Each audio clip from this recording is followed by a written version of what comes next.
How to create a second Gmail account. Now, this is a very simple process. First of all, we need to head over to Gmail. And then once we head over to Gmail, if you've already got an account, likely you will be logged into it. Now, to create a second account, all we need to do is go to the top right hand corner, click on our profile picture here. You will then get this drop down menu. Now, if you've got multiple accounts, you will see different accounts listed.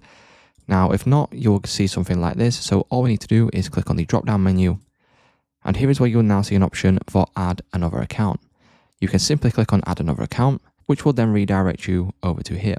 You can now click on create account, select for my personal use, or you can use for work or business purposes. Now you want to enter in your name, select next, and then you want to enter in your date of birth. Once you enter in your date of birth, you can go down to gender, and you can also enter in your gender, or select rather not say.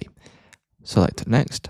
This will then bring you over to here, and here is where you will now create your Gmail. Once you enter in your Gmail, just simply click on next. This will then bring you over to here where you can now create a new password.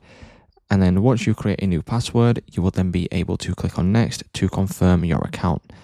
Now, if you've got multiple accounts on your Gmail, all you need to do to change to the second account that you've just created is again click on your profile picture in the top right hand corner. And then you will then be able to select the one that you want. So for example, I will click on this one. And then as you can see, it will then swap over to this brand new Gmail account.